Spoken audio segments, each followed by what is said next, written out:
Good afternoon. My name is Manuel Roman Lacayo. I am the acting director for the Center for Latin American Studies at the University of Pittsburgh. It is my pleasure to introduce to you three people that we are all familiar with at Pitt, longtime friends and allies, one of whom is still here, Lara Putnam at the Department of History, the two who we've missed and we maintain touch with the Seligsons, Mitch and Susan Berk-Seligson. They are with us to present the autobiography of Francisco Mejia Mejia, un campesino costarricense. This is a book that was written and created and edited based on experiences that both Mitch and Susan lived over 4 decades ago. And if I may just say a brief few words, and they have to be brief because if we could spend all day with their curriculum. Mitch Seligson is not only an expert in survey research in Latin America, he is a Centennial Professor Emeritus of Political Science and Research Professor at Vanderbilt University. He was at one point the Center for Latin American Studies Director at the University of Pittsburgh. He is the founder and senior advisor of the Latin American Public Opinion Project that conducts the Americas Barometer surveys that currently cover over 30 countries in the Americas.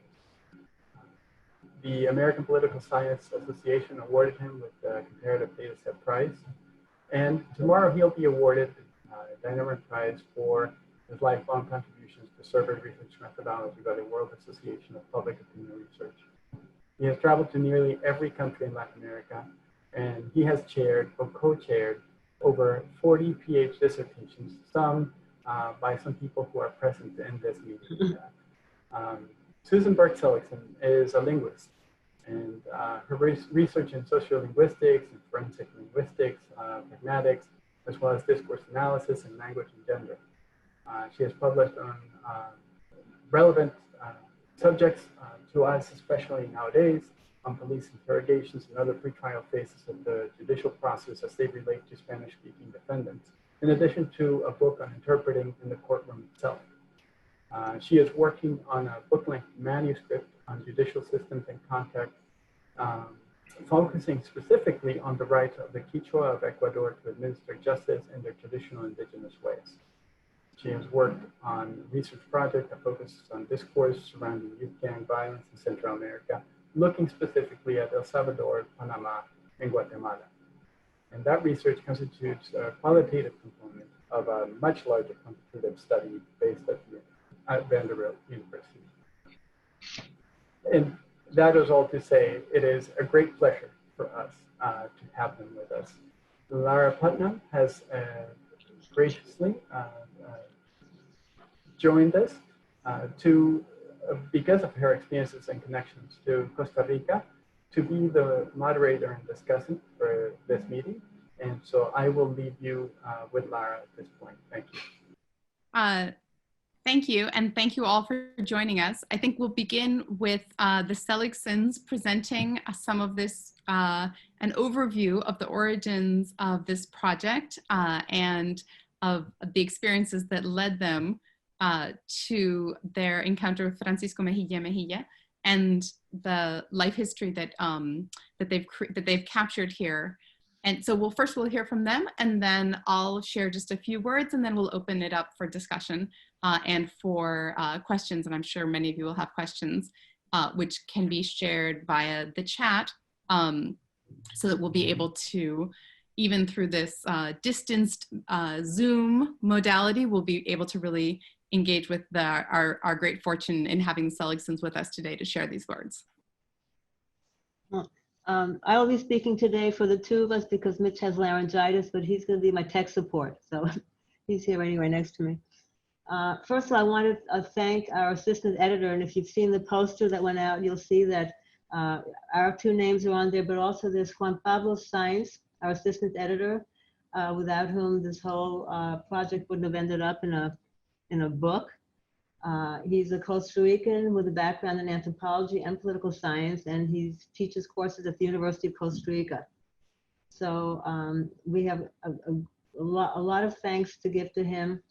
Without his wonderful footnotes explaining things that people outside of Costa Rica wouldn't be familiar with, the names of people, places, and things, explanations of vocabulary that may not be part of every dialect of Spanish.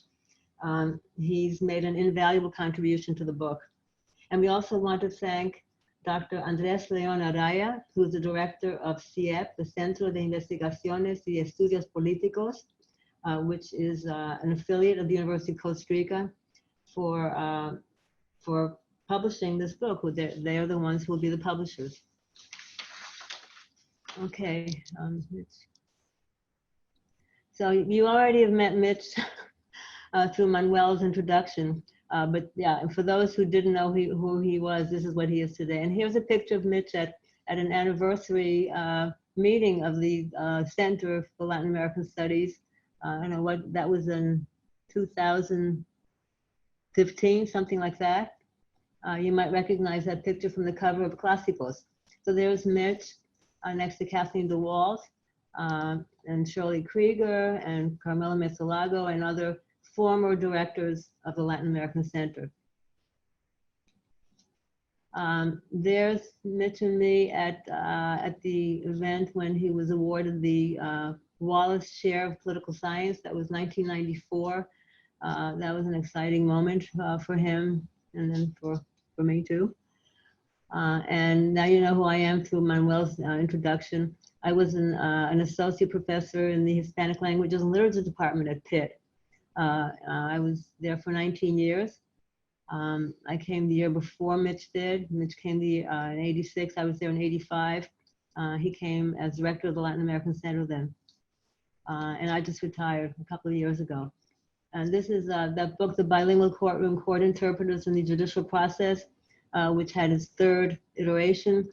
And now the fourth iteration is the Chinese translation of it. And there's a woman who's the translator of the book who I met at a conference. So the Francisco Mejia Mejia book all began with us as Peace Corps volunteers. So this is 1968. I can hardly see the number. Yeah, 68. We are at the Miami airport about to board a Pan Am trip to Costa Rica after spending 3 months in Puerto Rico in Peace Corps training. There we are, the two of us. And that's Peace Corps training. Evening events. Okay, why were we in Costa Rica? How did we get there? When we applied to the Peace Corps in college, we were originally assigned to go to Brazil. But when at the same time we were applying to graduate schools, not knowing if the Peace Corps would accept us, not knowing which graduate schools would accept us and give us fellowships. As it turned out, Mitch got a fellowship from the University of Florida in Gainesville for his master's degree, and he took that, and we decided to postpone the Peace Corps. And while we were in Gainesville, one of the graduate students in Mitch's political science program told him that there was a student there from Costa Rica who wanted to talk to him about Costa Rica as a possible place for him to go in the Peace Corps. And after talking to this young woman, Elena Wachong, who became a lifelong friend and supportive person, we decided to ask the Peace Corps to switch us to Costa Rica if possible. And lo and behold, they did. So a year after Gainesville, we ended up in Costa Rica, and the site we chose was about as far away from the capital city, San Jose, as you could get. It was the southern border with Panama. We were a 30-minute walk from Panama. When I say walk, it's because that's all we could do was walk. There was no transportation there. We had no transportation in the first year. We had a motorcycle in the second year, which the Peace Corps allowed at that point. And it had allowed it once in the beginning. Some volunteers had gotten killed in motorcycle accidents. They disallowed it. Then they allowed it again. And so in our second year, we were able to take our motorcycle to Panama, mainly to do some shopping for things that we needed to survive with in Costa Rica. Since we had no refrigerator or electricity, we were able to buy Gouda cheese imported from Holland and survive on that as the basis of many kinds of meals like pizza. Now, when I say remote, this place had a bus that came twice a day from San Jose. It was a 14-hour trip by bus, but the slide that you saw before was of a ferry. It was really a raft that took you across the Terra River, and it took people, cars, and animals. And that's how people got from the Inter-American Highway to San Vito de Java, which is the capital of the canton, the county of Cotobruz. In addition to the bus that came twice a day, some people had Jeeps. And here's a picture of a friend of ours in a Jeep with other people from our town going to Francisco Mejia's farm to see his tilapia. We'll talk about that in a minute. Other people used trucks like this one to get to voting sites, the voting precincts. You were supposed to vote in the place that you came from originally. And there were a lot of people who were migrants to the coffee growing area that we were living in. They came from Guanacaste, which is by the northern border with Nicaragua. And these people would go back on election day, taken by the political parties that they were going to be affiliated with. And you can see the flags representing those political parties. Actually, it was a way of getting home to see families for free, paid for by the party. Okay, this is the incident. I was a healthcare worker. I worked in public health. Mitch worked in agriculture. They were testing the triple vaccine, the mumps, measles, and rubella vaccine in Costa Rica. When I say they, I'm saying an institute based in Tulane University, ICMRT, that worked together with the Ministry of Health of Costa Rica.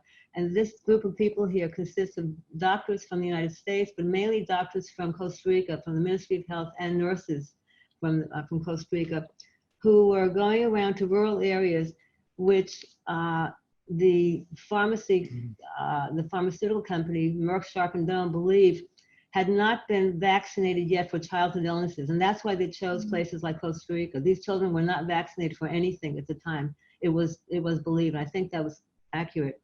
When they came to Agua Buena, I went along with them because I knew all the kids in town from going from house to house and getting to know the community. And I was in charge of weighing the children to see who was malnourished and to what degree, if they were first, second, or third degree malnourished, because one of the projects that we were involved with was the building of a nutrition center. And I went around with the doctors telling them, well, this child is in third degree malnutrition. Are you sure you want to vaccinate this child? It was really an ethical dilemma for me and for the doctors. I don't remember. I think at the end they did vaccinate them. And the teachers in the town were in charge of monitoring the progress of the vaccine to see whether or not there would be any adverse events coming from the injection. And so the school teachers, the three of them, were given thermometers, which we found out they did not know how to use. They'd never used a thermometer before. So we taught them how to read the thermometer, and then for the next few weeks, they were in charge of, I don't know if it was daily, but regularly taking the temperature of the children who'd been vaccinated. Okay. Another project of mine was starting a kindergarten, which at the time was the first rural kindergarten in the country. There had been some kindergartens in the larger cities on the Meseta Central of the country, but never in a rural area. And that was because I'd worked in a Head Start program in New York City after graduating from college.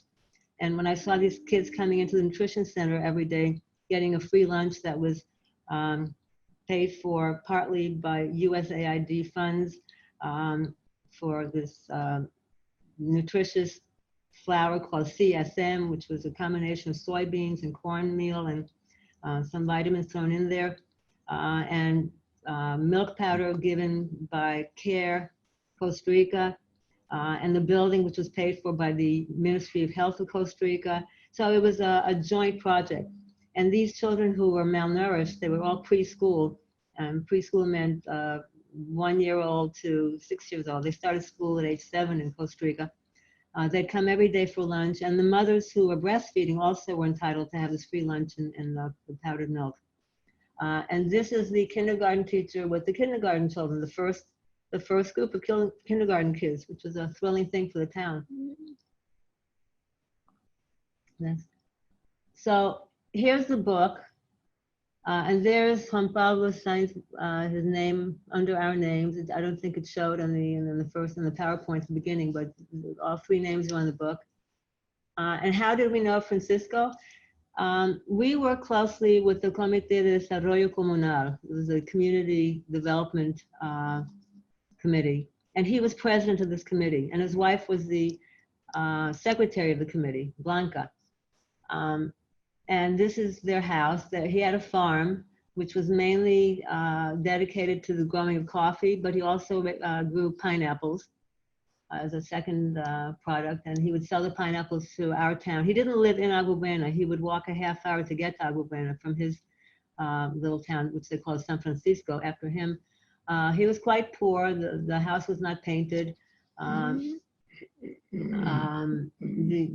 When he got engaged in projects with Mitch, you'll see growing the different kind of pineapple, an experimental pineapple that was going to be bigger, juicier, and had a softer skin than the average Costa Rican pineapple that was exported. This was a special pineapple called Montúfar, and people were crazy about it. You couldn't export it because it wasn't practical, but locally people loved it. There he is peeling his Montúfar pineapple. And people just went nuts trying to buy them when it came to the pulperias, the little grocery stores in Agua Buena. This is another project that Mitch worked on. You can see Mitch bending over there next to Francisco. This is the potable water project. There was no potable water in the whole district of Agua Buena. So the UNDP, the United Nations Development Program, sent down an engineer. He's at the back there. He was a Bolivian, and the other engineers with him are Costa Rican engineers from SNA, which is the Acueductos y Alcantarillas. It's the sewage and water, potable water agency of the government. And they were looking for a source for the future potable water project. And here's Francisco with them to the right, the far right. This is the inauguration. There's Francisco giving a speech, and the occasion is the inauguration of the Nutrition Center, which is a very big event. Not every town had a government-sponsored nutrition center, but we did. And there, sitting to the far left, is the Minister of Health, Dr. Peralta, and next to him, his wife, Blanquita de Peralta. I mention that only because they named the nutrition center after her. So there's a plaque above their heads called the Centro de Nutrición Doña Blanquita de Peralta. I forgot what her maiden name was. And the reason why it was named after her is that it was not legal to name a public building after a public official who was still in office. So since the husband was a minister, nothing could be named after him while he was minister. So they named it after his wife. And next to his wife is the Zoraida de Araya. Her husband owned all the land in Agua Buena, and he started selling off parcels of it. But he was basically the one who came there originally when there was no one out there, except a few indigenous people, they say. And he just bought up everything because it was, back then, since it was unused land, you could buy it up cheaply, practically for free. Yeah, they're called terrenos baldíos. They were public domain lands. So he was the only one in the house who had running water. He lived up on the hill, but he had that for himself, and nobody else had that. And next to Zoraida is Blanca, Francisco's wife, and then there's some other people from the community to the right of them. And here at the event is on the left an American who was the CARE representative in Costa Rica. He was the associate director of CARE in Costa Rica. And they're showing them, I guess, the documents making this officially, I guess because he's giving the Nutrition Center the powdered milk. And so this is the agreement that he's handing over. And there's a festive dinner held to celebrate the inauguration of the Nutrition Center. This is inside the Nutrition Center. They're sitting at little pupitres, little desks that were going to be used for the everyday lunches, but which ended up being the kindergarten kids' desks. And there are the signs on the walls that I made of what are nutritious things to eat. And the third person in the picture who you haven't met yet is Padre Diego. He was an American Franciscan priest who lived in San Vito de Java with another priest and two nuns. They were nurses and teachers. And they would come to town on Sundays to give misa, to hold the mass. And they were highly regarded people in all of the county. And finally, this is the papeleta. This is the document that shows who are the candidates for the National Asamblea Legislativa, the National Congress. And the individual lists are by political party. And this is the Unión Republicana's list of candidates. And you see Francisco Mejia Mejia is number 2 on the list. Now it's important where you are on the list, because the way people got to hold office is that depending on where their position was on the list, they were more or less likely to be elected officials. So if you were the first person on the list and your party got 1 seat in the House, the first person on the list at the top will get that seat. If you got 2 people, if you were allowed to have 2 people hold office, then the top 2 people would be the ones.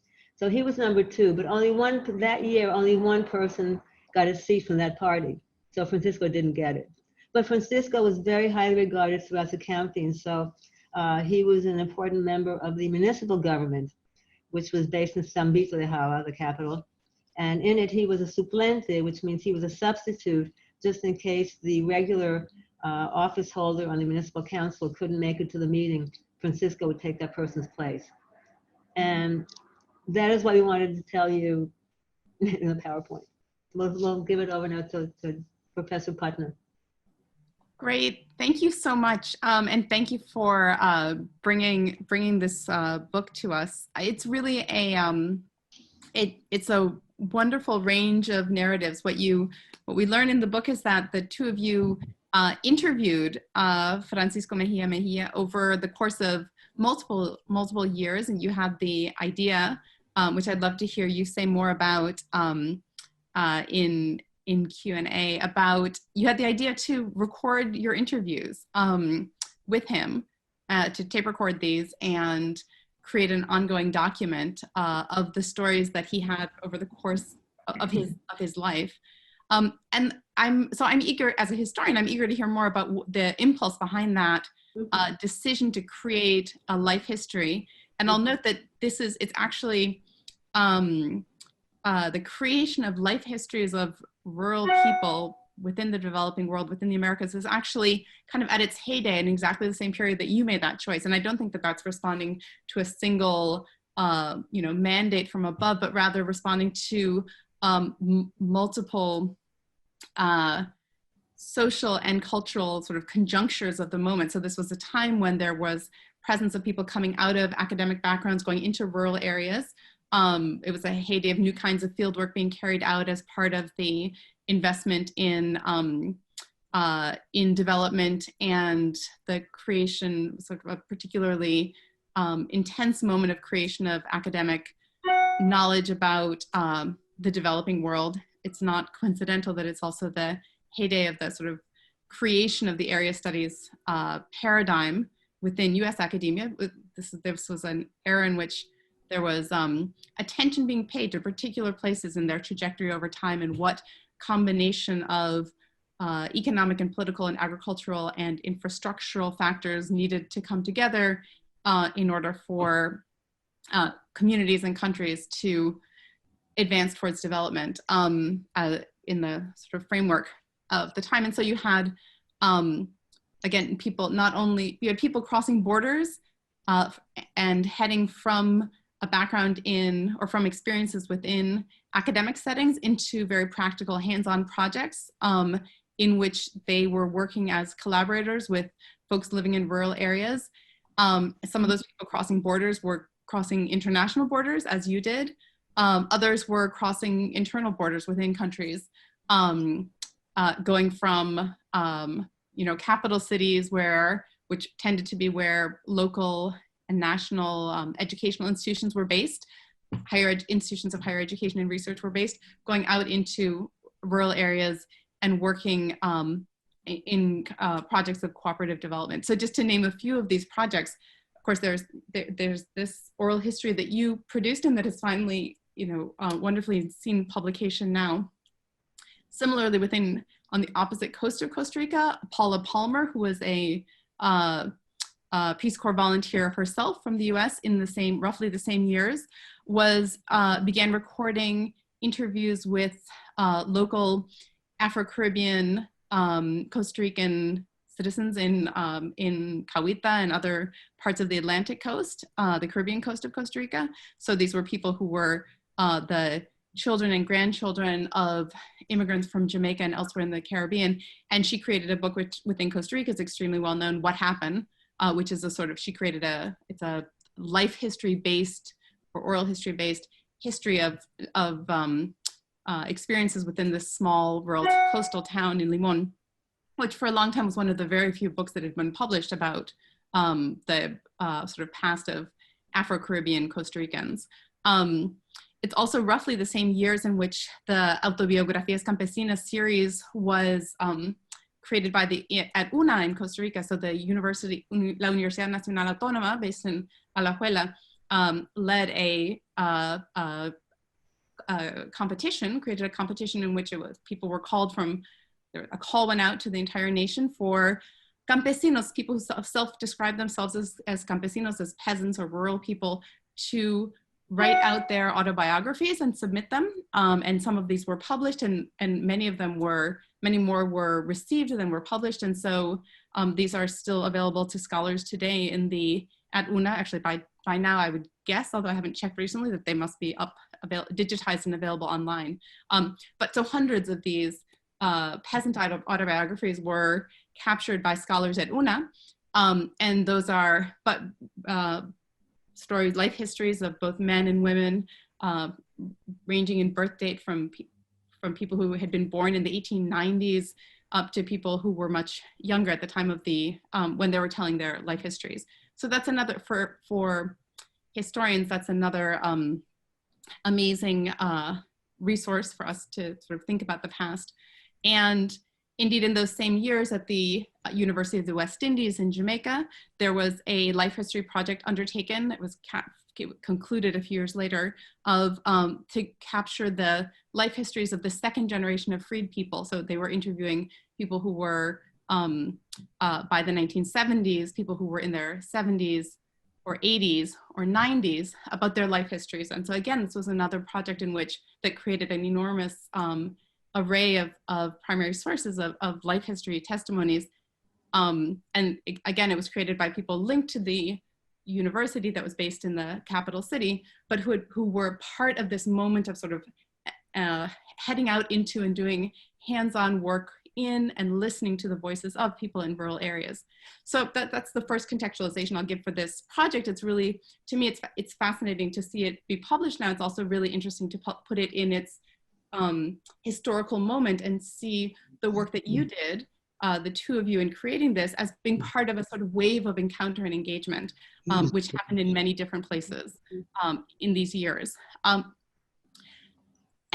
And the story that you've captured here, the story that Don Francisco tells, it has a fascinating richness to it, and it's also has many characteristics that are very much of a piece of those broader autobiografías campesinas from Costa Rica, and some of the key ways in which it, I think, some of the themes that it speaks to, and that I'd love to hear both of you reflect on and share some thoughts with us. In response, I'll give you a chance to talk, and then maybe we'll open up for questions. But so here, some of the themes that I see here. First of all, is the question of mobility within and around Costa Rica, right? Some notions of peasant life, actually both within Costa Rica, within the US more broadly, tend to, I think, associate sort of cities with, mobility, with modern mobility and, change and dynamism, and to sort of associate rural areas with some, more timeless past. But of course, that has not been particularly systematically true. That's an ideological vision of that associates the rural with the past and with the sort of grounded. But for sure, it's in many places, and certainly in Costa Rica, it's the case that the creation of the rural population was a story of mobility. It was a story of geographic mobility as people people created an expanding frontier, in part through the concession of lands, through the terrenos baldíos, the ability to petition the center state for title to lands. So there's an infrastructure of laws and political structures that encouraged movement outwards. And that took different forms in different eras, and that's something that Costa Rican scholars, of course, scholars of the agrarian history of Costa Rica have traced the creation, the sort of expanding frontier, which was, there's one story for this in the late 19th century, expansion of the coffee frontier within the Central Valley. And then by the 1950s, 60s, 70s, it's not within the Central Valley, but rather these valleys, sort of mountainous regions farther outside of the Central Valley, where there were still lands that were opened up for coffee expansion at that time. And within the history of Costa Rica, and this is really captured within within this life history, it's reflected here, but it's a much broader process. Of course, it's been the case that the coffee planting has been associated with national planters, with smallholders, with a certain vision of who the campesino, who the Costa Rican peasant is. And so coffee planting has been associated with Costa Rican peasants who are presumed to be white, or who at least are unmarked in they're sort of assumed to be unmarked in their racial or ethnic category.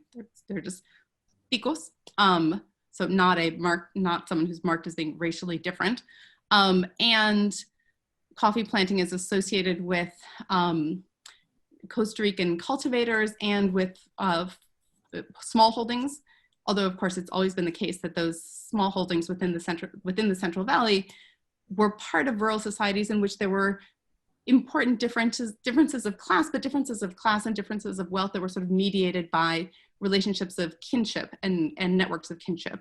And so the Central Valley agrarian society is the context in which a lot of Costa Rican myths of national equality, of horizontal solidarity makes sense.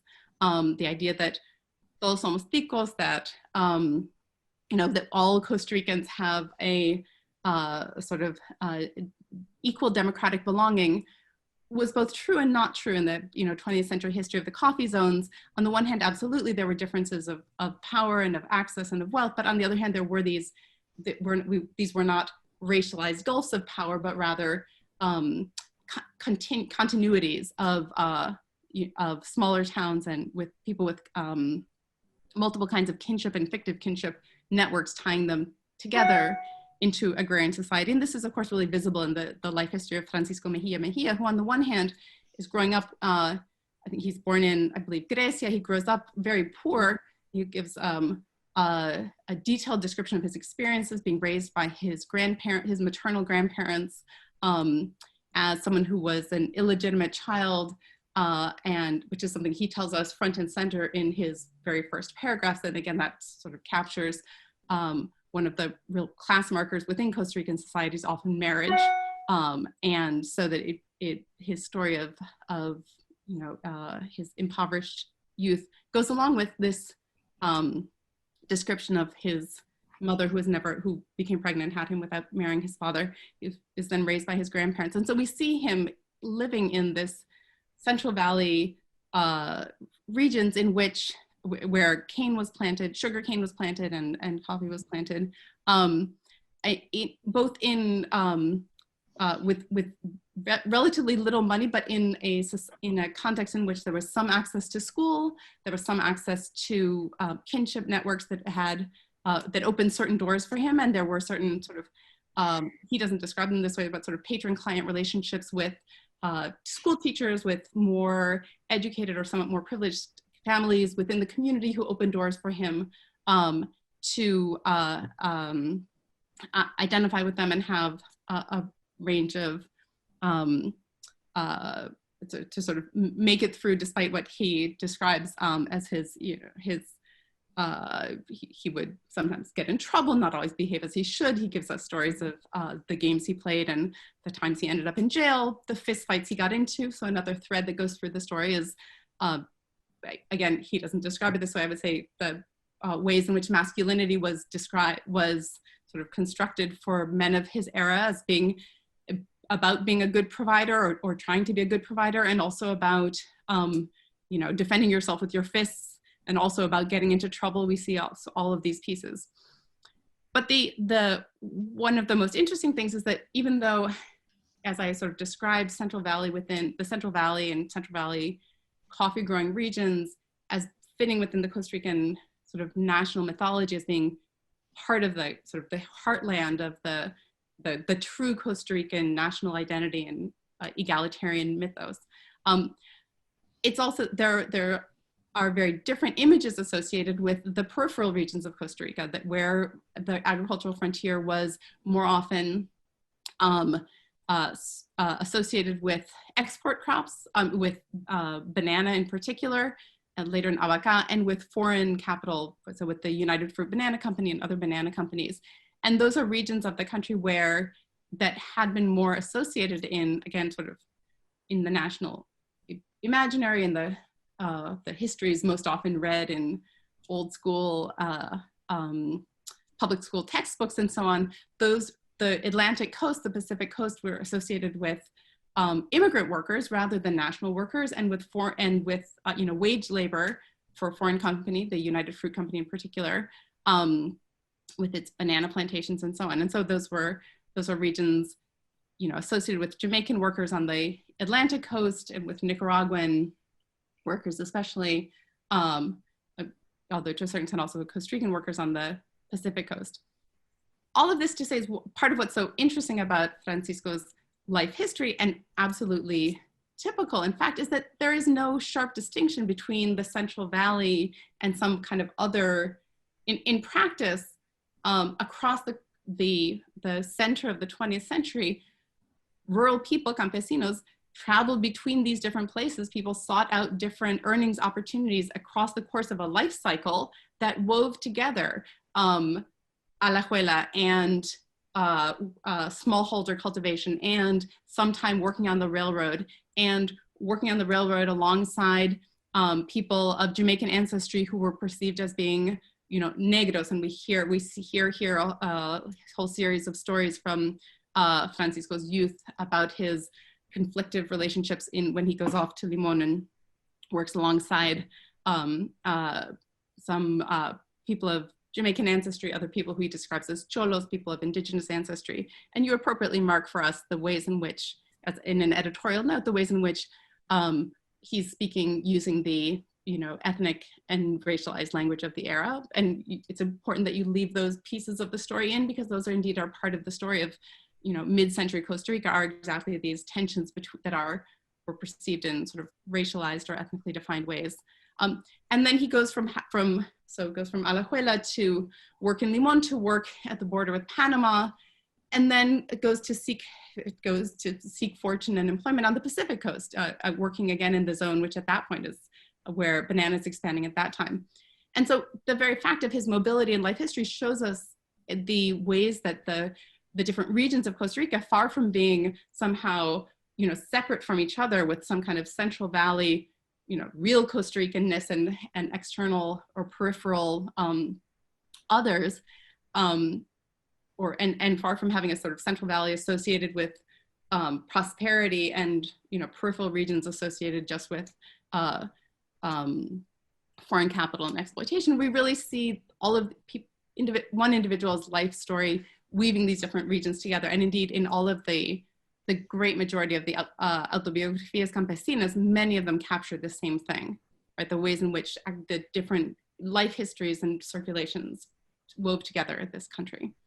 And then we learn as well about his participation in the War of 1948, in the Civil War, the way he went to fight, as he describes it, to sort of defend democratic legitimacy, but then also ends up having political allegiances that were not simply figuerista, that were not simply those of the party on whose side, or the party that emerges out of that war. And he, as we learn, begins to see himself, or particularly comes to define himself as a political actor in those years. And so one thing I'd love to hear you reflect on as someone, as having known him so well, is what was his route into politics? By the time you knew him, he was a leader of this community, someone who understood himself as having a voice, as he's running for Congress. So what do you see as having been the key moments that shaped that trajectory for him? And I'd love to hear you also reflect more broadly on the kind of democratic legitimacy that clearly by the time, by the 1960s, 1970s, there's a sort of robust participation in, communal affairs as well as local politics in these quite peripheral regions. And of course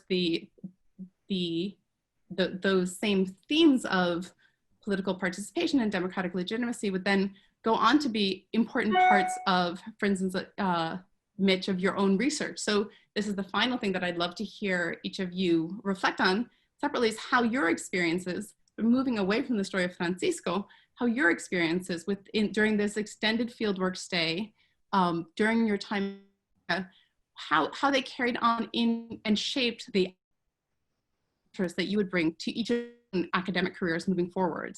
What did you learn living in deep southern Costa Rica in those years about how politics worked there, about how power worked there, about how family worked there, about how language worked there, that you then carried on in your own careers and that shaped your investigations in places far away from Costa Rica? So those are some of the questions that are raised for me by having had the opportunity to sit with this wonderful book. And I just want to thank you and encourage all of the folks on this call to take the opportunity to get your hands on a copy and really enjoy it as I have. So thank you. And I leave you with some questions to answer. Yeah, there are a lot of questions. Yeah, I'll try to answer. I'm speaking for Mitch today, but I can't answer the political ones as well as he could. Just about getting a copy of the book, we are making the book electronically available to everyone. So if you just write to the Center for Latin American Studies, you can get the book, PDF version. Yeah, I mean, not a hard copy, just an electronic copy. So why did we start this book project? How did this begin? When we were active on this community, actually the community welfare committee, the Comité de Bienestar Comunal, and Francisco was president, he would come into town always to sell his pineapples, to buy cigarettes, and really to chat with people. He was always talking to people. He would talk to the grocery store owners, the pulperia owners, all the people who were called the stakeholders in town. And I don't think I want to name him, but the man who owned all the land in town, he was the treasurer of this committee. So he had a very important role to play on this committee and actually on every committee. And his wife was on the other committees, on the church committee. Whatever committees they were on everything, They were very influential, but the rich man in town had a wonderful outlook on life. He was a religious man. The family went to church every Sunday. Most of the more middle-class people did. He started a movie theater in the town. This was a village of 500 people with 2 pulperias, one bazaar, which is all fabric, and a movie theater. I mean, I think even San Vito de Java didn't have a movie theater at the time. Or it had, okay. I mean, you wouldn't find a movie theater in a village of 500 people, but he wanted there to be healthy, good outlets for people. There was a bar where people would go dancing to jukebox music, yeah, and some people get drunk. It would be machete fights on Saturday nights, yes. But he created outlets like the soccer, the plaza had soccer games on Sunday morning for the men who didn't want to go to church. The women were in the church at Misa, and the husbands were out there playing soccer, And so there was sports. And when we came there, the first thing that they asked me to do was to start a soccer team for girls or something like that. And I said, I don't do that. This is not my job as a Peace Corps volunteer. I just refused to do that. They wanted me to start a 4-H club, they call it 4 S's, salud, and I forgot what the other 3 S's were. Okay, I said, all right, I'll do that, you know, for teenagers. So okay, so I got the teenagers were thrilled to get together because it was a legitimate way for them to be with one another without the parents being around, without chaperones. They loved this. So we get together in the afternoon, and I was making nutritious food with them. So we made peanut butter because there were peanuts around in the town, and we had a coffee grinding machine. We ground up the peanuts, and out came peanut butter, and they wouldn't touch it because it was comida caliente, which means, I guess, hard to digest. I guess it meant they didn't want to eat it.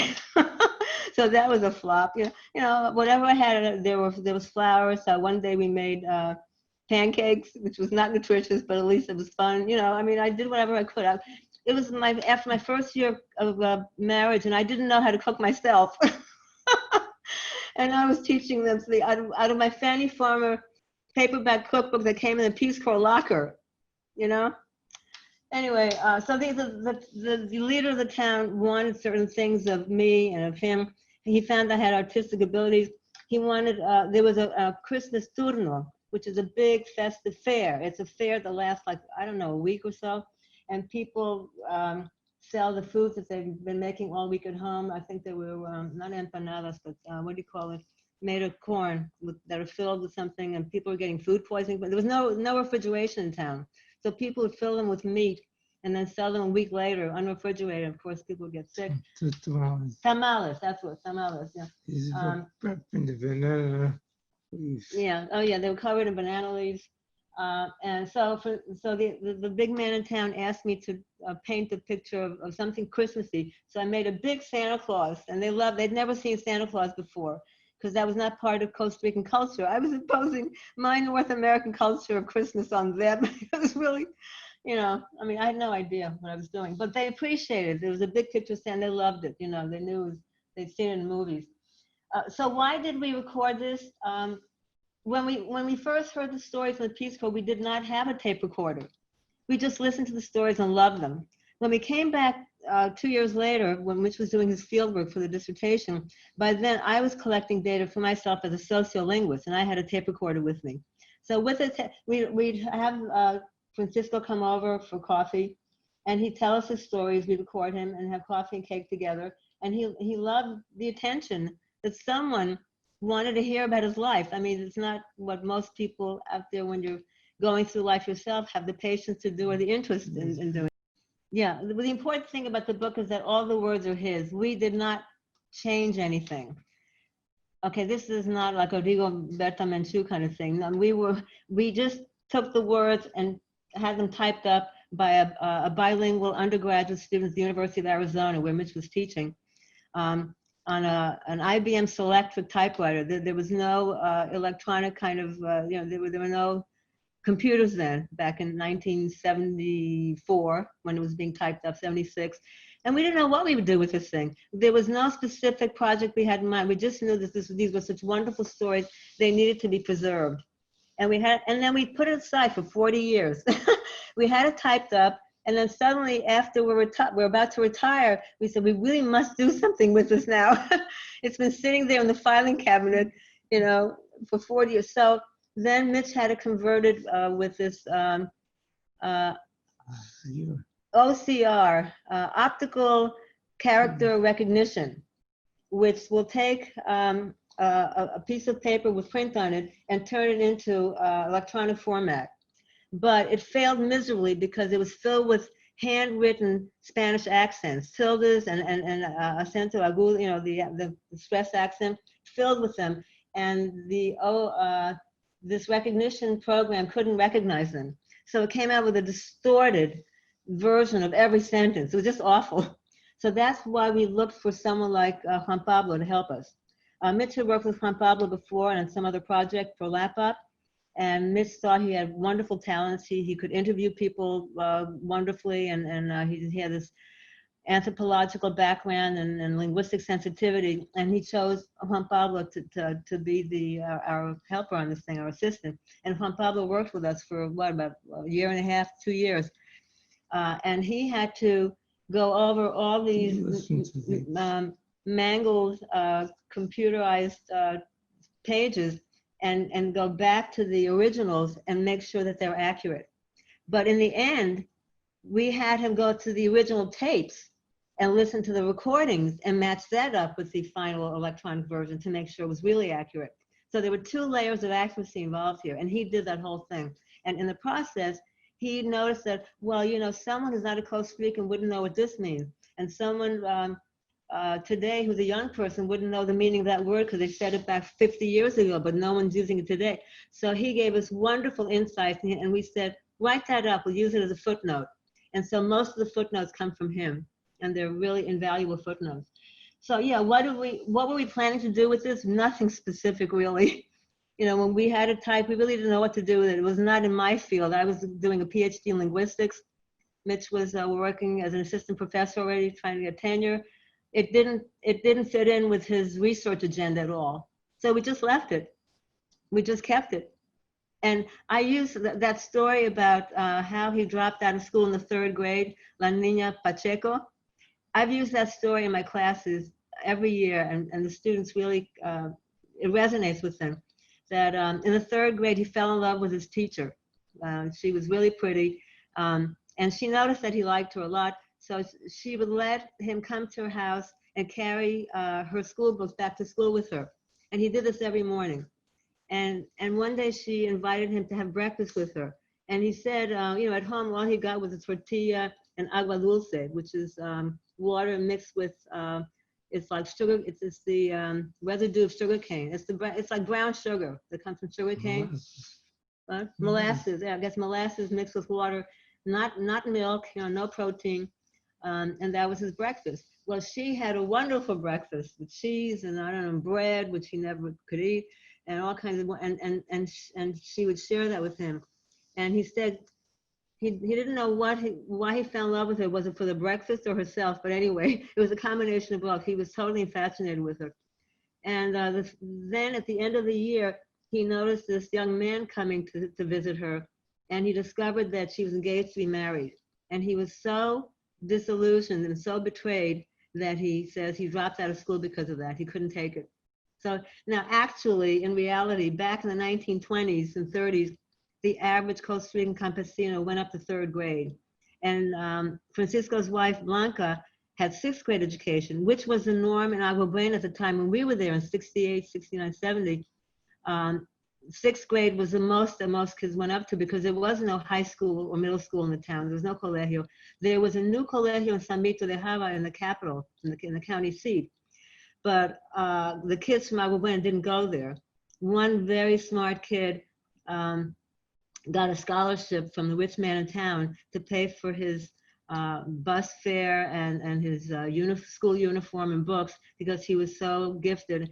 And this is a child who had survived 3rd-degree malnutrition and had, when your back is totally bent over, Rickets. He had rickets, yeah. I mean, the child had practically died. And I used to visit the child's family. This was a kind of family where they were so poor that only the working men got to eat, and the youngest kids in the family starved to death. It was that kind of thing. And this child survived. So the rich man in town paid for this child's scholarship to high school. Anyway, so 6th grade was a big deal already then. And his wife, Blanca, had 6th grade, but maybe because her father was a school teacher. So they were already of a different educational background. Anyway, that's how the whole thing began, that we became friends, and eventually we became compadres. That is, we became godparents to his grandchild. One of his daughters also had a child out of wedlock, and then he was, you know, ontogeny recapitulates phylogeny. Is that the phrase? Blanca and Francisco ended up raising that grandchild, that granddaughter, and we were the godparents, which was a whole other thing. By then, we were based in the capital city on the research project, and we told them that if we had to go to church for the baptism, we couldn't say that we believed in all those things. You're supposed to say, I believe, to about 10 different questions. And he said, they don't care. He said, we don't care. Just say yes. Yes, you believe. And we want you as the padrinos. So we all went to church one day for the baptism, and we all had to say, sí, creo, to every question. I mean, he knew what our faith was. You know, it didn't matter to him.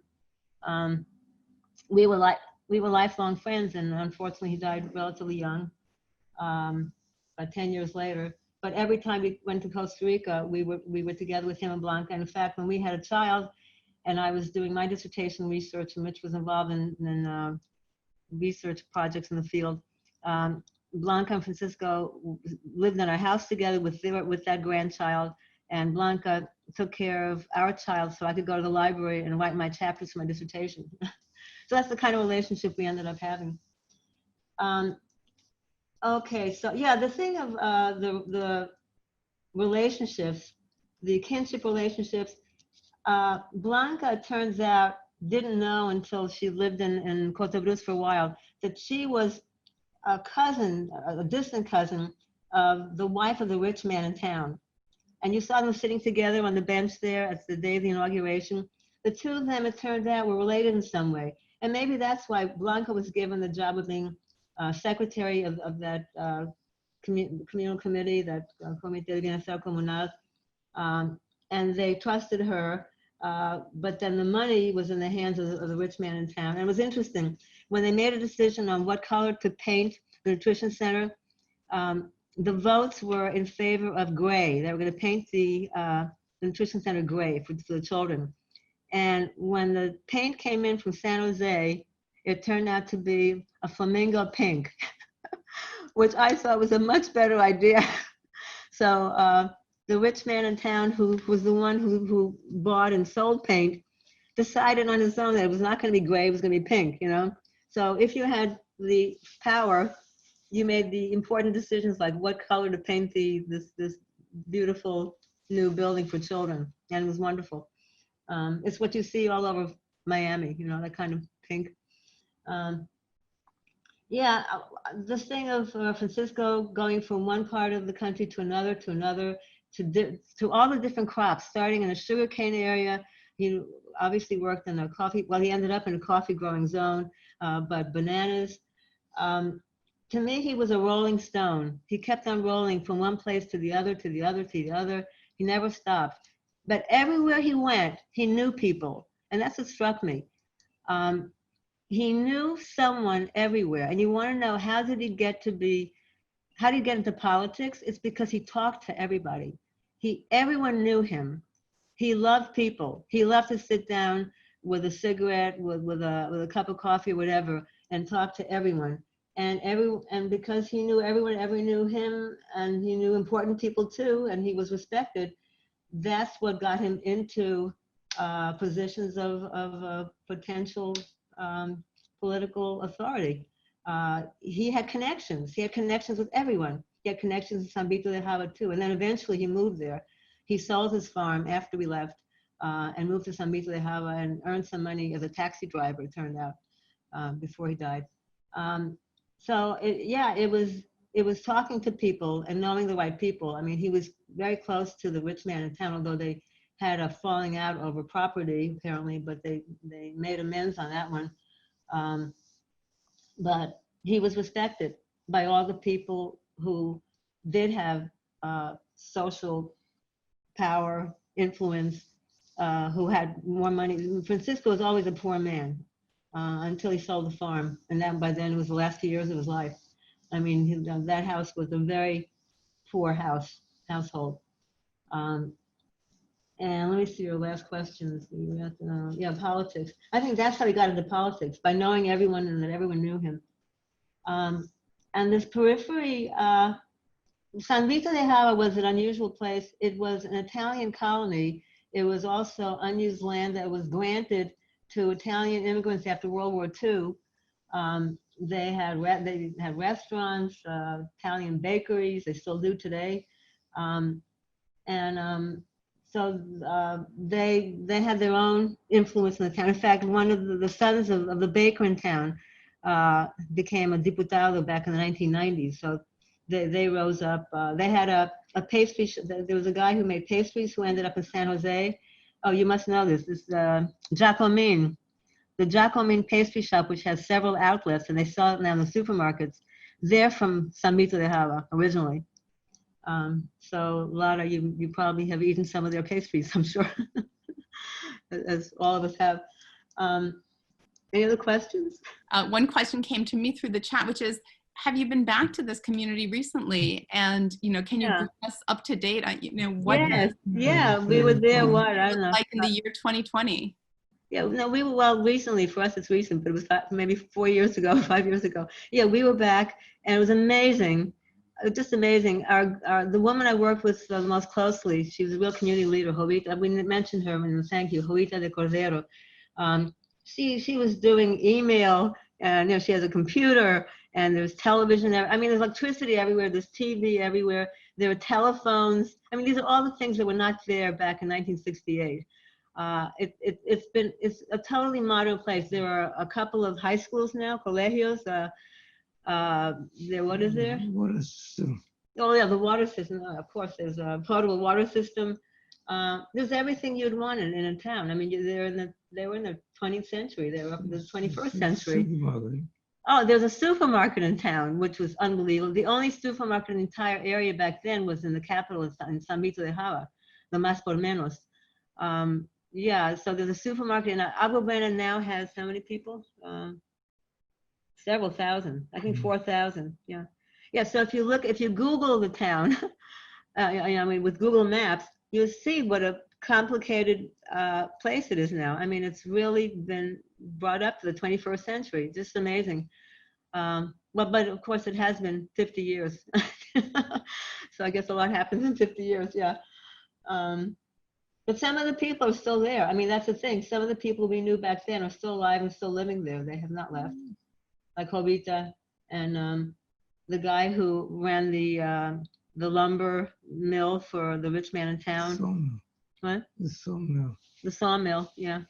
And who else is there? Yeah, there were people. The woman who was the postal lady. There was a little tiny cabin where the woman who got the mail in twice a week by avioneta with a Cessna tiny 2-passenger plane would come in with the mail and newspapers. She was still around. Yeah, the people who had not died were still there. They hadn't left the town. They died in that town. They didn't go away.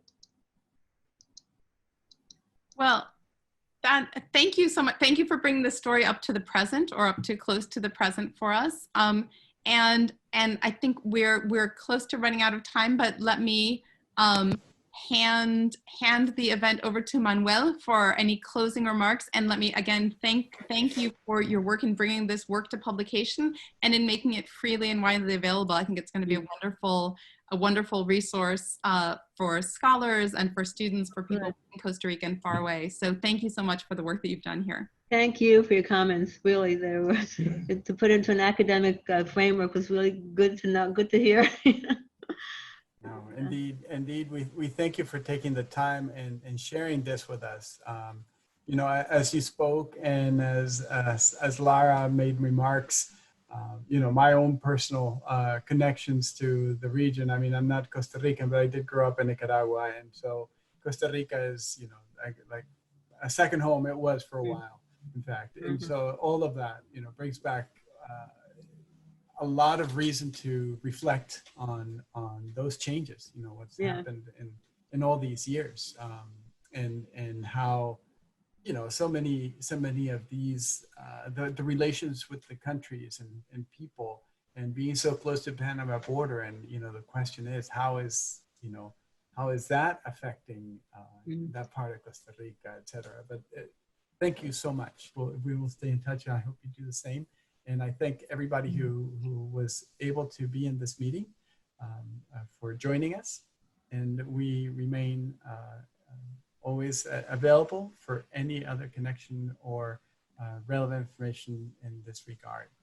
So without further ado, thank you. Thank you for inviting us. It was fun for us. Oh, great. I'm glad it was. All right then. Bye-bye. Bye-bye now. Bye.